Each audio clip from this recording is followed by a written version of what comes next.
This is a guest essay by Vanessa Berg, who writes about Judaism in Israel.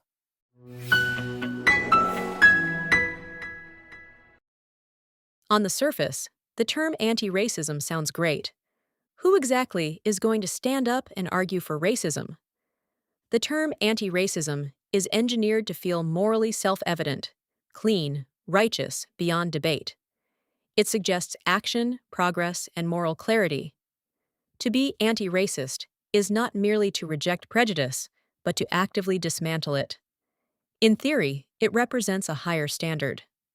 But in practice, anti-racism often functions less as a consistent moral framework and more as a political instrument, applied selectively, bent to fit narratives, and abandoned when it becomes inconvenient. Nowhere is this inconsistency more obvious than in how anti-racism frameworks treat Jews. In many contemporary conversations, Jews are classified as white. This classification is not neutral. It places Jews into a category of relative power, privilege, and even complicity in systems of oppression. Once Jews are placed into that box, they are no longer a vulnerable minority in need of protection, but part of the dominant group that anti-racism seeks to critique or dismantle. Of course, this categorization is unstable. When it becomes inconvenient to treat Jews as a race or ethnic group, when acknowledging Jewish peoplehood would complicate a political narrative, Jews are suddenly reduced to a religion. Not a people, not an ethnicity, just a set of beliefs. And religions, unlike races, are seen as voluntary, optional, criticizable in ways that race is not. This creates a convenient double standard. When Jews are white, they are stripped of minority status and folded into systems of power. When Jews assert collective identity, especially in the context of Israel, they are reframed as a religious group defending an ethnostate, a term that would be unthinkable to apply to dozens of other nation-states built around shared language, culture, or ancestry. The same framework that insists identity is complex and socially constructed suddenly becomes rigid when applied to Jews, and then fluid again when needed. That's not moral clarity, it's opportunism. Jews should push back against anti-racism or any other non-Jewish framework because it allows other people to define us, whereas Jews, and only Jews, should define ourselves. Indeed, virtually every other group of people is allowed to define themselves, except Jews. In modern discourse, identity is treated as something deeply personal and socially constructed. Groups are encouraged, even celebrated, for articulating who they are on their own terms. We are told to respect how communities define their race, their ethnicity, their history, and their lived experiences.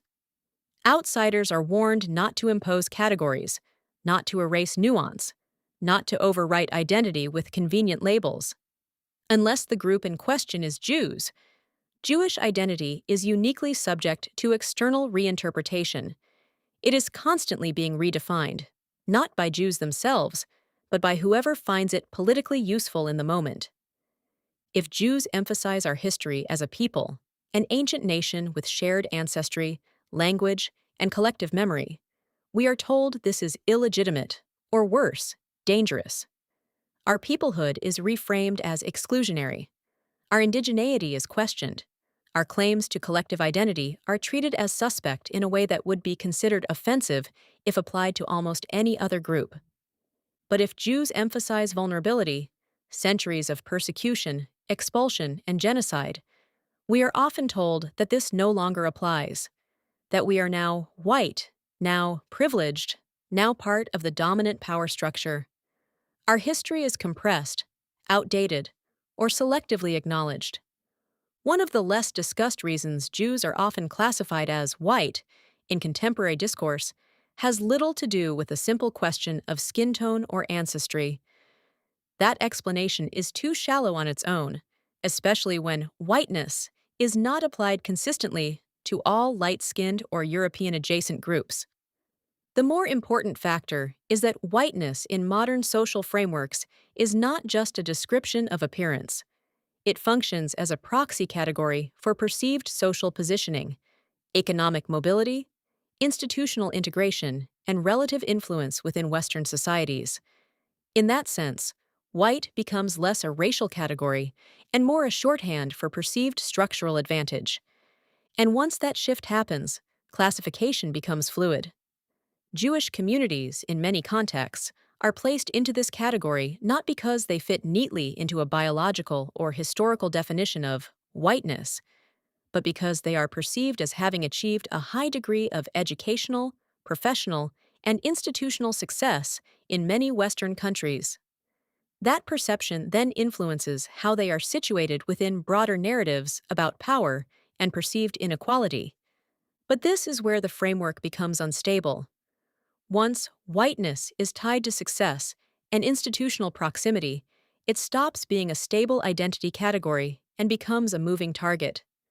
Groups can be reclassified depending on whether they are useful as examples of privilege or as examples of marginalization. The result is not a coherent theory of race, but a flexible hierarchy model in which group classification shifts depending on what is being explained. This also creates a paradox.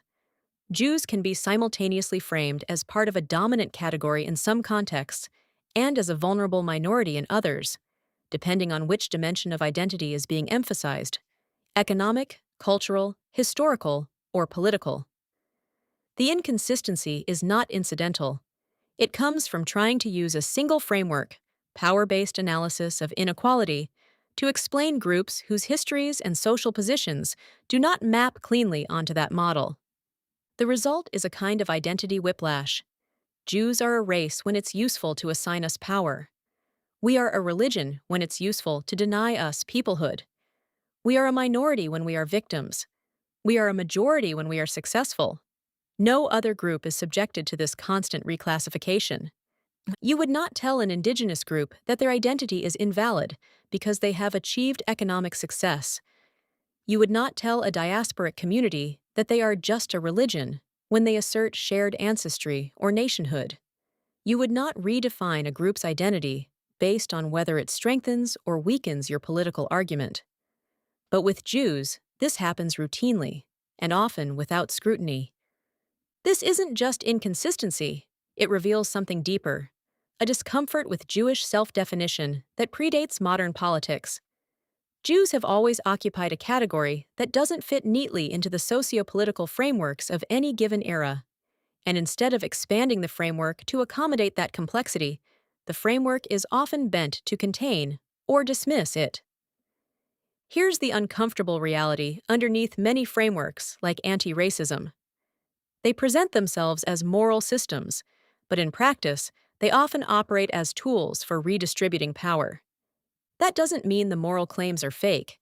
It means the application of those claims is shaped by who is seen as powerful, who is seen as vulnerable, and who is worth defending. In theory, anti-racism is about opposing prejudice and discrimination wherever they appear. In practice, it often prioritizes certain injustices over others based on a hierarchy of power. Groups perceived as marginalized are centered. Groups perceived as powerful are scrutinized, challenged, or deprioritized. Again, the issue isn't that power matters. Of course it does. Any serious attempt to understand inequality has to account for it. Instead, the problem is what happens when power becomes the primary lens through which everything is interpreted. When that happens, moral clarity starts to erode. Harm is no longer judged consistently, it is filtered. The same action can be condemned or excused depending on who commits it and where they fall in the perceived hierarchy. Principles that sound universal in theory become conditional in practice. This is where the framework begins to drift. Instead of asking, "Is this wrong?" the question quietly shifts to, "Who has power here?" Instead of asking, "Is this prejudice?" it becomes, "Which direction is the prejudice flowing?" And once those substitutions take hold, the system stops functioning as a set of stable moral standards. It becomes situational, responsive to context, yes, but also vulnerable to bias, politics, and selective enforcement. You can see the consequences in how certain groups are discussed. If a group like the Jews is widely perceived as powerful, there is less urgency to recognize Jewish vulnerabilities. Jewish experiences are minimized, reframed, or explained away. If acknowledging Jewish victimhood complicates a broader narrative about power, that acknowledgement often doesn't happen. Any framework that centers power as its organizing principle will, over time, struggle to treat all forms of harm with equal seriousness. It will elevate some injustices and downgrade others. And that's the tension at the heart of anti-racism and other so-called social justice initiatives. They aspire to universal moral clarity, but they often operate through a lens that is inherently selective. The result isn't a coherent ethical system.